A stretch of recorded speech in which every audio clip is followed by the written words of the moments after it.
korelasi, regresi, dan kausalitas. Korelasi menunjukkan derajat asosiasi atau keeratan hubungan antara satu variabel dengan variabel lainnya. Misalnya, korelasi pengeluaran iklan dan volume penjualan. Regresi menjelaskan pengaruh satu variabel atau variabel independen terhadap variabel lain atau variabel dependen. Misalnya, pengaruh pengeluaran iklan terhadap volume penjualan. Kemudian, kausalitas menunjukkan hubungan pengaruh antar variabel dalam dua arah. Jenis-jenis korelasi, yaitu ada 3. Yang pertama, korelasi positif dan negatif. Yang kedua, korelasi linear dan non-linear. Yang terakhir, korelasi sederhana, parsial, atau kompleks. Korelasi positif dengan negatif. Yang pertama, korelasi positif jika pergerakan dua variabel bergerak dalam arah yang sama. Korelasi negatif jika pergerakan dua variabel bergerak dalam arah berlawanan. Kemudian korelasi linear vs non-linear. Korelasi linear jika perubahan absolut dua variabel menaik atau menurun dalam perubahan konstan. Korelasi tidak linear jika perubahan absolut satu variabel terhadap variabel lain tidak konstan. Kemudian korelasi sederhana, parsial, dan kompleks. Korelasi sederhana melihat keeratan hubungan antara dua variabel. Korelasi parsial, korelasi lebih dari dua variabel, tetapi kita hanya tertarik mencari korelasi dua variabel, sedangkan variabel lain dianggap. Korelasi kompleks atau multiple correlation ketika variabel yang dianalisis lebih dari dua variabel dan kita sekaligus mencari korelasi secara bersama-sama. Kemudian metode perhitungan korelasi, yaitu ada 4. Yang pertama melalui scattergram, yang kedua metode Pearson, yang ketiga metode Spearman, yang keempat koefisien determinasi. Scattergram atau diagram pencar adalah sebuah plot data antara satu variabel dengan variabel lain yang memberi indikasi ada tindaknya korelasi antara dua variabel, tetapi tidak memberi angka numerik besarnya korelasi. Manfaat scattergram membantu kita melihat apakah terdapat hubungan antara dua variabel. Membantu kita menentukan bentuk hubungan antar dua variabel, apakah linear ataukah non-linear. Korelasi Pearson. Koefisien korelasi Pearson ini digunakan untuk menghitung korelasi antara dua variabel yang diukur dalam bentuk interval atau skala rasional. Nilainya min 1 kurang dari R kurang dari plus 1. R sama dengan min 1 korelasi negatif yang sempurna. R sama dengan plus 1 korelasi positif yang sempurna. R sama dengan 0 tidak ada korelasi. Rumusnya R sama dengan N sigma XY min sigma X sigma Y per N sigma X kuadrat min sigma X kuadrat N sigma Y kuadrat min sigma Y kuadrat. Korelasi Spearman-Rang. Korelasi Spearman digunakan untuk menghitung koefisien korelasi dari data kualitatif atau data ordinal atau data ranking. Rumusnya R sama dengan 1 min 6 sigma D kuadrat per N kuadrat min 1. D sama dengan perbedaan peringkat atau orang antar variabel. Kemudian uji hipotesis korelasi. Uji statistika mengikuti distribusi T dengan DF sama dengan N-2. Formula ujinya yaitu T sama dengan RS N-2 per 1 min RS kuadrat. Korelasi antara harga saham per lembar dan dividen yang diberikan pada contoh sebelumnya sebesar 0,8939 dengan tingkat A sama dengan 5%. Apakah kita bisa menyimpulkan bahwa terdapat korelasi positif antara harga saham dan dividen? Prosedur uji signifikan korelasi yaitu H0 bagi R sama dengan 0 dan HA bagi R lebih dari 0. Memilih A sama dengan 5%. Uji statistika distribusi T.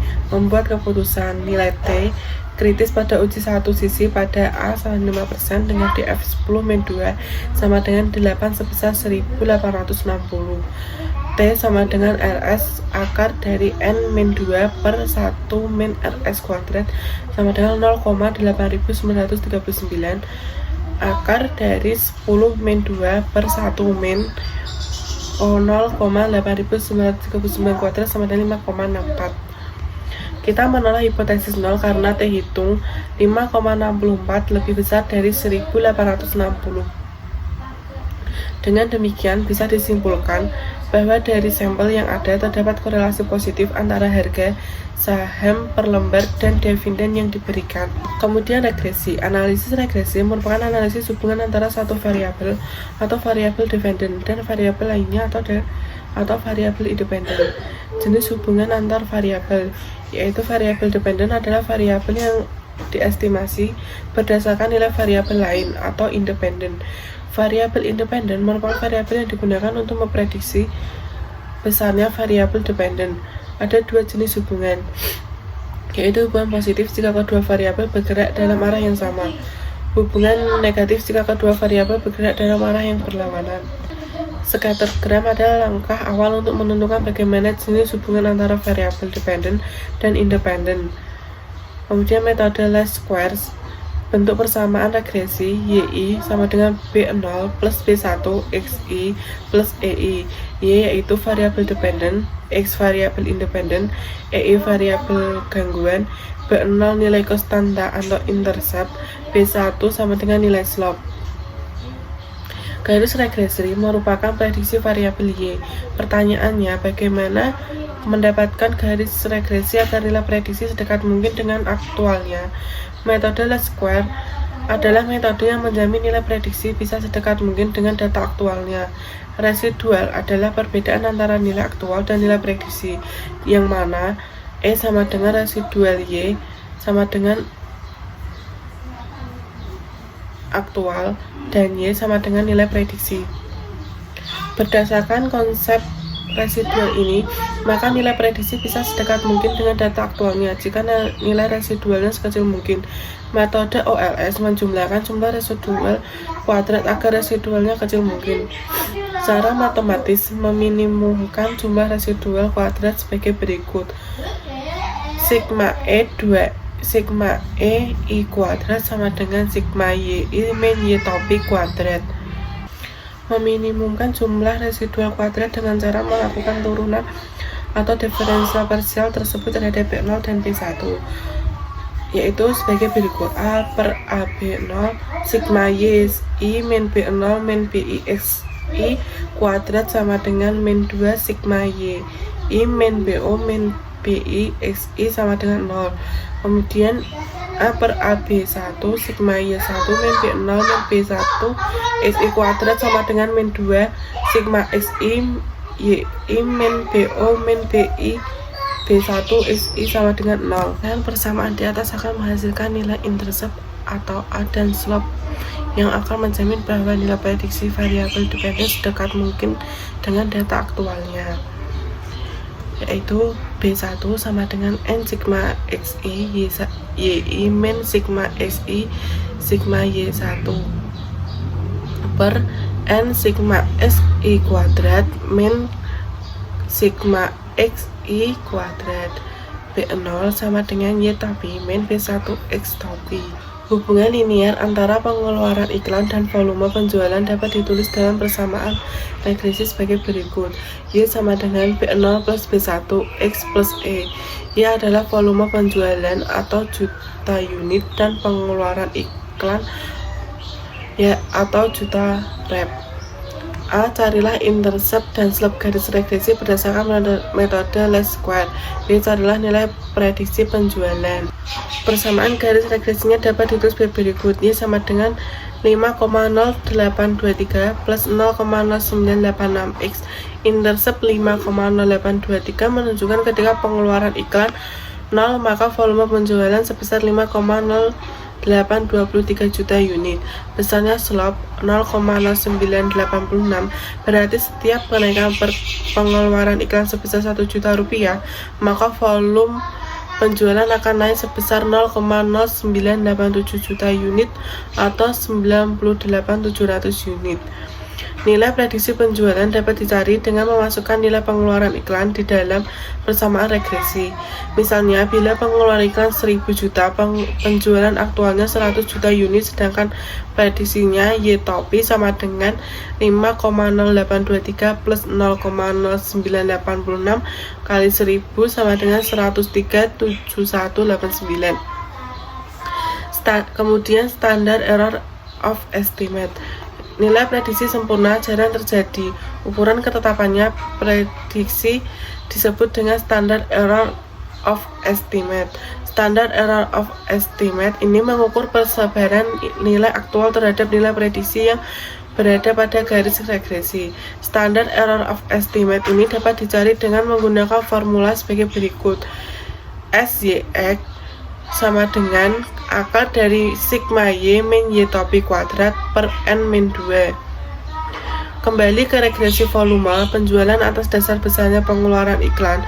Apakah kita bisa menggunakan garis regresi tersebut untuk melakukan prediksi penjualan perusahaan atas dasar pengeluaran iklan dengan melihat nilai standar error of estimate? Nilai standar error of estimate relatif kecil sebesar 5,3329 sehingga kita bisa menggunakan garis regresi yang kita dapatkan untuk melakukan prediksi volume penjualan perusahaan. Kemudian interval estimasi, regresi untuk prediksi satu estimasi titik atau point estimate. Interval estimasi digunakan menjawab soal probabilitas. Ada jenis estimasi interval yaitu interval keyakinan, merupakan estimasi interval untuk nilai rata-rata Y pada nilai X tertentu. Interval prediksi merupakan estimasi untuk nilai Y pada nilai X tertentu. Keyakinan yaitu Y-Topi kurang lebih TS YX akar dari 1 per N plus X min X kuadrat per sigma X min X kuadrat. Formula interval prediksi Y-Topi kurang lebih TS YX akar dari 1 plus 1 per N plus X min X kuadrat per sigma X min X kuadrat, yang mana Y-Topi itu nilai prediksi, N jumlah observasi, X-Topi nilai rata-rata, T nilai kritis, T dengan DFN min 2, SYX standar error of estimate. Kembali ke contoh pengaruh pengeluaran iklan terhadap volume penjualan. Dengan interval keyakinan 95% berapa nilai interval estimasi? Dengan interval prediksi 95% berapa nilai interval prediksinya jika pengeluaran iklan sebesar 1.100 juta rupiah? Nilai rata-rata X 518,75, standar error of estimate 5,3329 dan nilai kritis T dengan interval keyakinan 95% dan DF sama dengan 8 min 2 sama dengan 6 sebesar 2,447.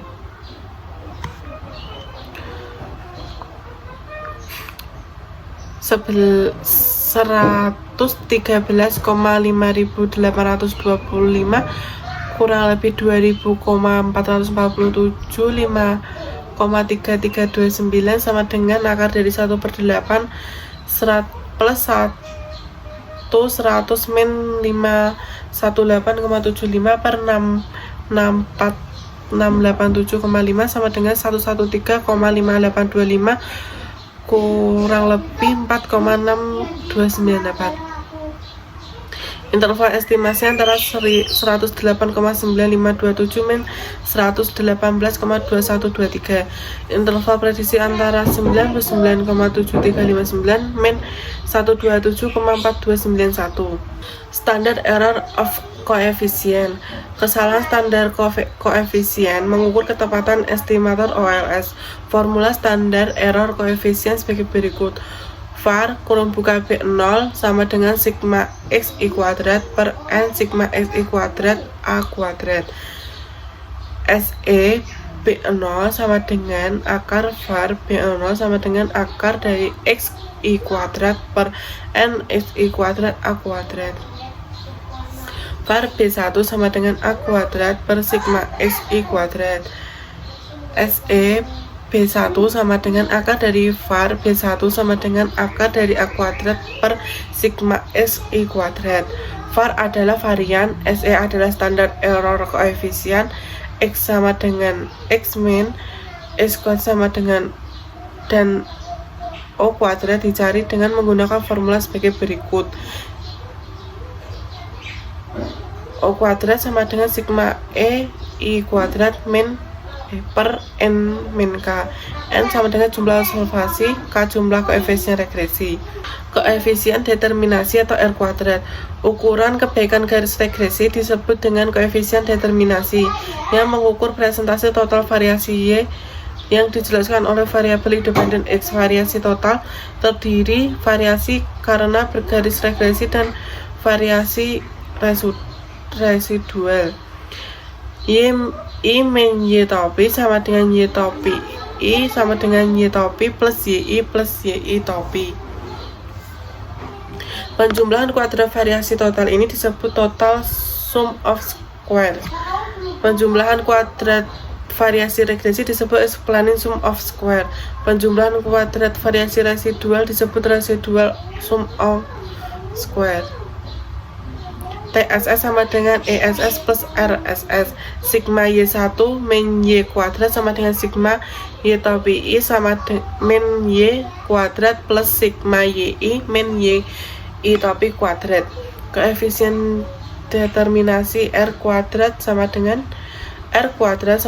ESS per TSS sama dengan sigma Y1 min Y kuadrat per sigma Y1 min Y kuadrat, atau R kuadrat sama dengan TSS min RSS per TSS sama dengan 1 min RSS per TSS sama dengan 1 min sigma YI min Y kuadrat per sigma YI min Y kuadrat sama dengan 1 min sigma E1 kuadrat per sigma Y1 min Y kuadrat, atau juga 0 kurang dari R kuadrat kurang dari 1. Kembali kasus regresi pengaruh pengeluaran iklan terhadap volume penjualan. Berapa besarnya koefisien determinasi?